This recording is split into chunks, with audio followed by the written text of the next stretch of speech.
Hello everyone, welcome और welcome back to my YouTube channel DPSC with भूमिका।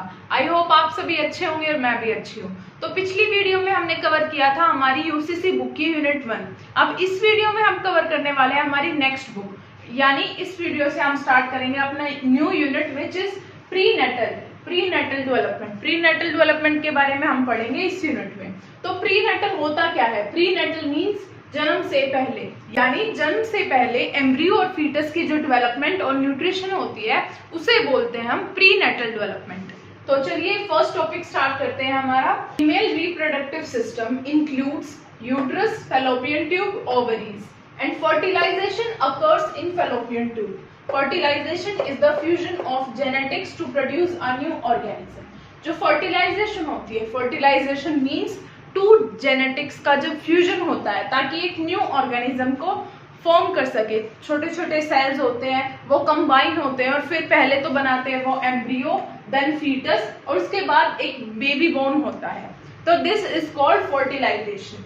इस topic में इतना ज्यादा है कुछ नहीं, बस आप ये पढ़ लेना कि इसके ऑर्गन्स के क्या क्या फंक्शंस होते हैं और फर्टिलाइजेशन के बारे में थोड़ा बहुत कुछ।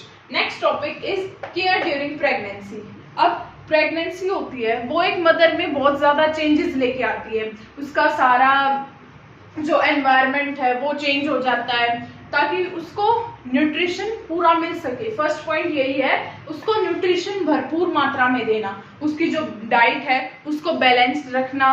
उसकी डाइट में हर एक जैसे कि प्रोटीन, कार्बो, मिनरल्स, ये हर तरह से पूरी मात्रा में देना ताकि जो बच्चा है और माँ है दोनों को सही तरह से पोषण मिल सके। जो मदर की हेल्थ होती है और जो बेबी की ग्रोथ, दोनों बैलेंस डाइट पर ही डिपेंड करते हैं कि वो कितने हेल्दी होंगे।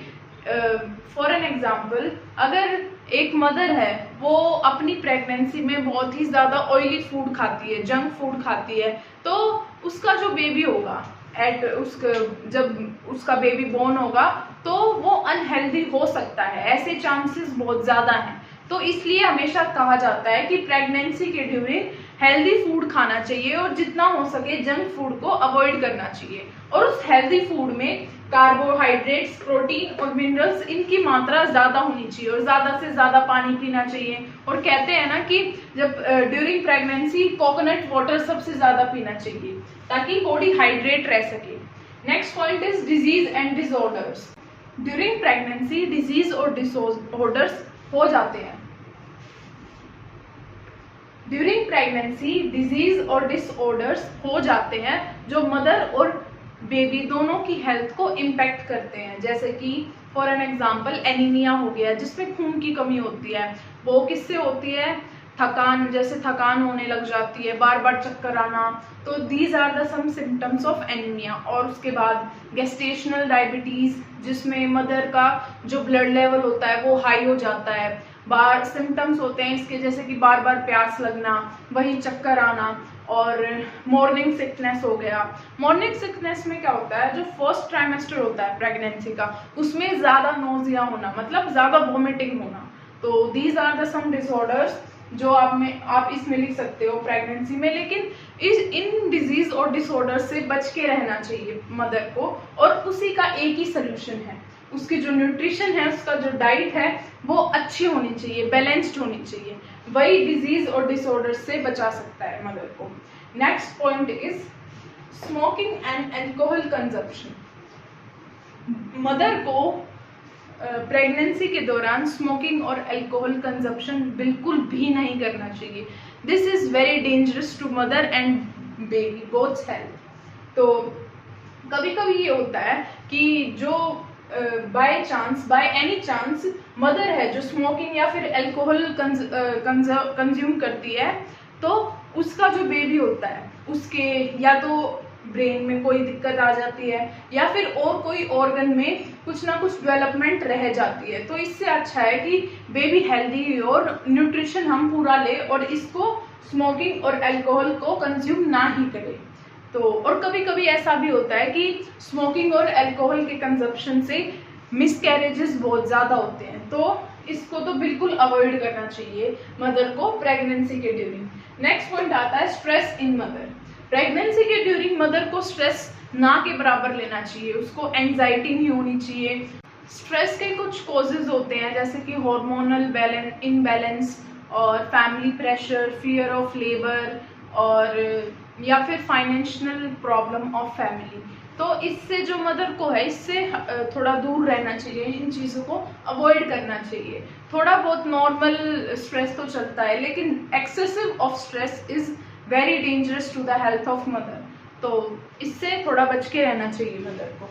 और कुछ पॉइंट्स ऐड कर सकते हैं हम इसमें, जैसे कि इसको स्ट्रेस इन मदर को कम करने के लिए हम कौन से मेजर्स ले सकते हैं, जैसे कि एक्सरसाइज करना, मतलब लाइट एक्सरसाइज करना, और डेली 7 to 8 आवर्स की स्लीप पूरी करना, और बैलेंस डाइट लेना।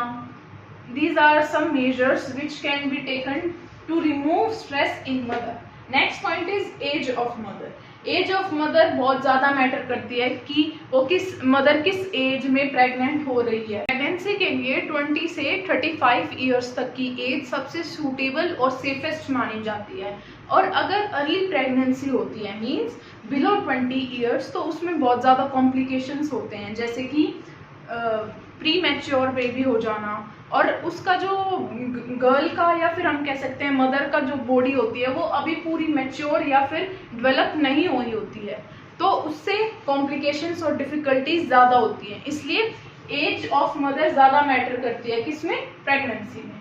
Next point is radiation. Radiation एक ऐसी एनर्जी होती है जो बॉडी के सेल्स को डैमेज कर सकती है, और ज़्यादा रेडिएशन एक्सपोजर बेबी की जो डेवलपमेंट है उसको इफेक्ट कर सकता है, स्पेशली इन फर्स्ट ट्राइमेस्टर। और इसके सोर्सेज क्या होते हैं, जैसे कि एक्सरेज हुआ, सिटी स्कैन्स हुए, न्यूक्लियर मेडिसिन टेस्ट हुए। और ये क्या अफेक्ट करता है बेबी की जो हेल्थ है उस पर, उसकी ग्रोथ एंड डेवलपमेंट को इफेक्ट कर सकता है, उसकी जो ब्रेन डेवलपमेंट है वो शायद रुक सकती है।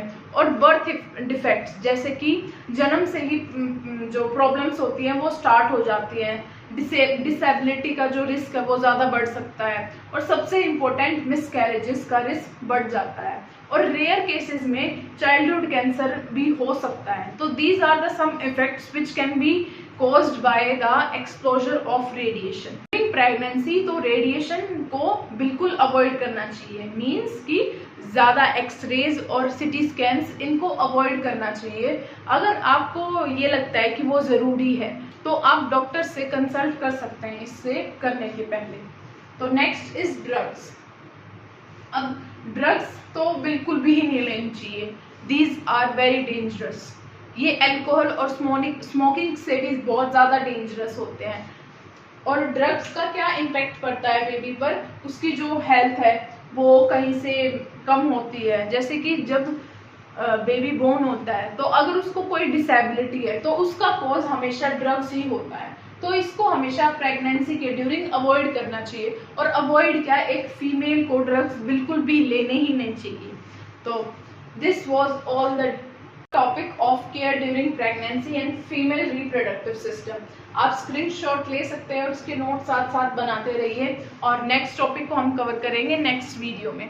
तो till then take care, bye bye, see you in the next videos. Do like, share, subscribe this video, and जो समझ नहीं आया वो कमेंट सेक्शन में लिख देना, मैं उसका सोल्यूशन बता दूंगी। Thank you so much, see you in the next videos.